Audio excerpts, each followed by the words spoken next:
Ducrot et Jonathan Macardy et vous au 32-16 et sur le hashtag RMC Live bien entendu. Tiens, une petite réaction de Frioul Connection qui nous dit perso, je peux citer des actions du match ACA Ajaccio à Pierre Ducrot. Voilà. C'est un bon lui, c'est un bon, je l'aime bien, je le suis bien sûr. Non mais il a raison en plus et tant mieux. On ne fera pas du coup la vie tranchée. Moi aussi j'en ai quelques-unes en tête, mais c'était pour insister sur le fait que c'est malheureusement passé au plan secondaire, voire bien après. On fera pas la vie tranchée de Jonathan Macardy qui de toute façon portait sur Léonard de Jardin meilleur entraîneur de Ligue 1. Tu allais basculer dans le communautarisme et on allait encore se faire défoncer, donc ça tombe très très bien. Allez, on accueille Franck qui nous a appelé au 32-16. Salut Franck. Salut messieurs, bonsoir et merci de m'avoir rattrapé au dernier moment. Non, bah, tu sais quoi, de toute façon, on préfère que ce soit toi qui parle plutôt que Jonathan. On va être honnête avec toi.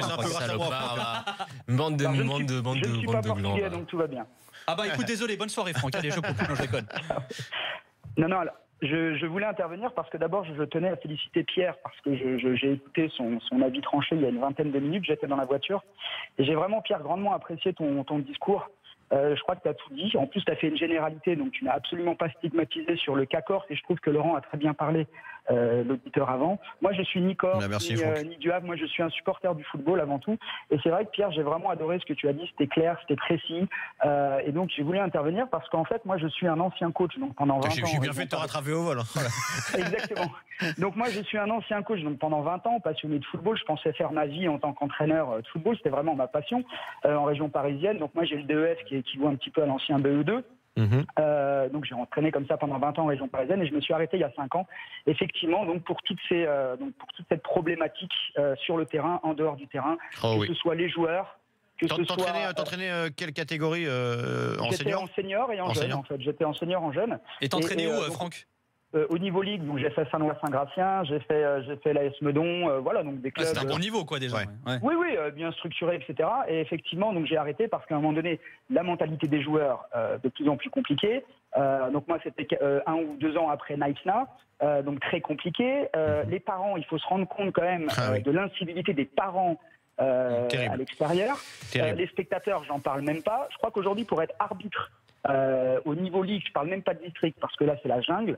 Je crois que sincèrement, pour être arbitre au niveau Ligue, je crois qu'il faut vraiment en avoir.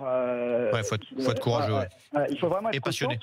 Et donc moi, ce que je voulais dire, donc au-delà du fait que effectivement, moi j'ai arrêté pour tous ces problèmes qui rejaillissent aujourd'hui au niveau professionnel, c'est qu'on a longtemps stigmatisé le hooliganisme des supporters à juste titre. Paris Saint-Germain. Des débordements aussi avec des supporters de l'OM, etc. J'en passe et des meilleurs, à Lyon, etc. Bref, tout le monde. Mais à un moment donné, j'ai l'impression qu'il y a une espèce d'hooliganisme général dans le football français. Moi, quand je vois un petit peu... Non, attention. Attends, laisse-le finir. Non, mais déjà, la formulation est c'est qu'une formule. C'est une formule pour te dire qu'il y a différentes formes de... Laisse-moi juste finir. Lorsqu'il y a des chamailleries entre le président de Lyon et le président de l'OM, constamment, pour moi c'est du entre guillemets hooliganisme intellectuel. Tu vois ce que je veux dire, c'est que le hooliganisme il n'est pas que physique, c'est qu'à un moment donné effectivement, comme vous avez très bien dit, l'entraîneur d'Ajaccio qui est expulsé, qui rentre sur le terrain, à un moment donné c'est un hooliganisme comportemental. Tu vois, c'est à un moment donné il y a plein de gens qui sont pas en capacité de prendre du recul. Quand Benjamin Mendy nous dit que effectivement c'est un charmant garçon, qui nous dit qu'effectivement il a chanté pour rigoler, on va tout casser chez toi. Il y a plein de supporters qui n'ont pas le recul nécessaire pour penser que c'est de l'humour et qu'à un moment donné... Et c'est pour ça, Franck, c'est pour ça qu'on n'était pas d'accord avec Joe tout à l'heure, mais que je trouve la réaction de Michael Debève, le coach du TFC, qui désamorce tout...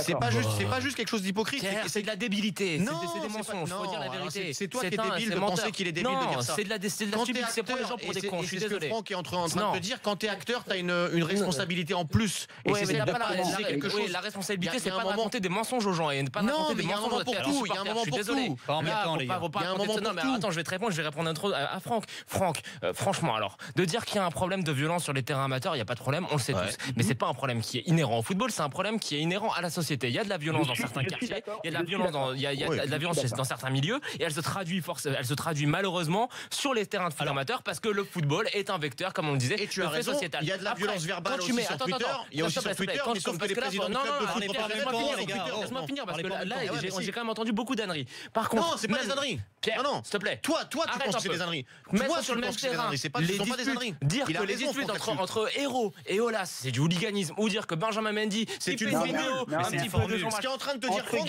c'est les mots ont un sens. Je suis désolé, les mots ont un sens et c'est important de les respecter. Ce n'est pas du hooliganisme, il faut pas raconter de sottises. C'est peut-être. Non, attends, je vais terminer mon raisonnement, s'il te plaît. Alors, non, mais parce que je t'ai écouté, je vais terminer mon raisonnement. Attends, laisse-le finir. Vas-y. Donc, d'une part, les mots on leur sens et c'est important. Donc, qu'elles mettent sur le même terrain, par exemple, Benjamin Mendy et les violences qui sont déplorables, qu'on peut constater sur les terrains amateurs du samedi matin, c'est de la malhonnêteté intellectuelle. De dire qu'il y a un problème de hooliganisme en France. Il les a pas mis sur le même plan. Il y en avait peut-être à un moment donné, mais on est quand même loin des années noires du football français sur ce plan-là. Et puis, je suis désolé. C'est pas parce que ça va mieux que ça n'existe plus. Je n'ai pas dit que ça n'existait plus, Nicolas. Je n'ai pas dit que ça n'existait plus, qu'on s'entend bien. Mais il faut pas tout mettre sur le même plan, il faut pas tout mélanger. Je trouve que c'est quand même un petit peu facile. Ce qui est en train de te dire Franck, et avec une expression qui est peut-être forte, mais qui est pour moi très mal choisie. Pour moi, qui symbolise. C'est ce que c'est le hooliganisme. Peut-être que tu penses, tu vas me laisser finir puisque je t'ai laissé finir gentiment. Peut-être que tu penses que c'est débile et que c'est mal choisi. Moi, je pense que symboliquement, c'est assez bien choisi parce qu'il est en train de te dire que 2 présidents de clubs professionnels s'amusent quasiment à faire la même chose que 2 anonymes font sur Twitter en ce moment. Voilà, c'est effectivement, et tu l'as dit, une parfaite vitrine de ce qui se passe dans la société actuelle. Et moi, je pense que les acteurs de clubs professionnels doivent avoir beaucoup plus de recul que ce qu'ils en ont en ce moment. Je comprends à Miss France ou quoi, que j'en dis sur le même plan. Non, c'est pas Miss France.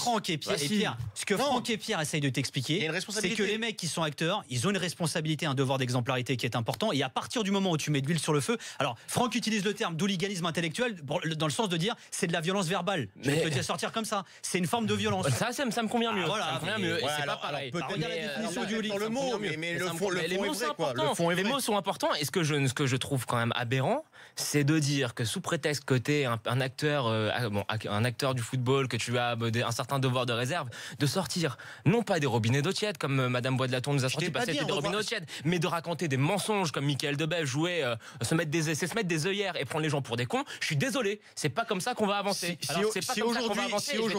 C'est d'une part, c'est pas comme ça qu'on va avancer, et c'est pas parce que tu as le devoir de pas mettre de l'huile sur le feu qu'il faut prendre les gens pour des cons. Alors je vais te répondre. Vas-y, je vais te répondre. Tu as raison dans un sens où il y a plein d'occasions et de moments qui peuvent être bien choisis pour dénoncer certaines choses. Sauf que moi, ce que je te dis, c'est qu'aujourd'hui, Michael Debève, qui est le coach de Toulouse, qui va jouer un match de barrage contre Ajaccio, c'est pas se taire parce qu'il a peur ou parce qu'il veut pas que ça s'envenime. C'est ce j'ai pas compris. Il a une responsabilité. Il est le coach d'une équipe qui va aller jouer en Corse. Il faut que ça se passe bien. Parce que quand ça se passe mal, on est comme ce soir. Pierre, on est malheureux et c'est de la merde. Donc, est-ce que les acteurs, alors moi je vous rejoins avec Franck quand vous dites les acteurs ont un devoir de responsabilité, de comportement, ils ont une vraie responsabilité aussi. Est-ce que c'est pas aussi eux les acteurs qui doivent dénoncer ce qui est condamné, ce qui est condamnable? Oui, mais au bon moment. C'est une question de timing pour toi. On mélange tout. On mélange tout parce que le problème de violence qu'a évoqué Franck, il a totalement raison sur ce point-là, je le rejoins. C'est pas un problème qui est inhérent au football, c'est un problème qui est inhérent à la société. Le football n'est que le vecteur et le miroir grossissant de ces violences. C'est trop facile de mettre tout sur le même plan. Le football a toujours été une belle vitrine de la société. C'est de mettre d'une part les guéguerres institutionnelles entre eux. Oui. Tu sais où tu le retrouves dans la façon dont est obligé d'agir la Ligue. C'est pareil dans la vraie vie. Ça m'intéresse ce que je dis, mais je comprends pas. C'est pareil dans la vraie vie. Ah putain, c'est vachement. C'est intéressant. Quand tu ne peux pas prendre des décisions tout seul parce que tu es dans un système, tu es dans un cadre où tu es obligé d'être dépendant d'une commission, de pouvoir indépendant, du partage des pouvoirs, etc. C'est exactement ce qui se passe pour moi très souvent en France, dans un pays de droit et où malheureusement parfois c'est pas adapté aux situations. Allez, c'est fini. Merci Franck, merci de nous avoir appelé. Ah bah si, parce qu'il faut y aller. Tiens, juste. On retiendra quand même que Franck a kiffé mon avis. Ouais, voilà. C'est quand même le principal, Franck. Tiens, juste avant de revenir avec les drôles de dames, tiens, c'est cadeau, c'est pour toi ça, Jonathan. Celle du bisounours Seyid, quitte à résister aux objurgations des esprits chafouins. La déception un petit peu conjoncturelle de cette non-qualification, c'est que t'aimes pas ce Monico, mais pénalise l'équipe. Là, j'ai tout compris. Voilà, c'était les mots là. Jonathan McCardy. Non, on n'a pas le temps. Regarde, il y a les drôles de dames qui nous attendent. Merci encore une fois, Franck. C'était bien. Merci, Franck. Merci, et on vous dit tout de suite, les drôles de dames nous attendent avec leurs avis tranchés, avec notamment un avis de notre ami Philippe Auclair. C'est en train de murmurer dans les oreilles et tout. Unai Emery du côté d'Arsenal, les mecs. Oui, mais. Je crois que c'était un tocard. Tout de suite. A choker en anglais.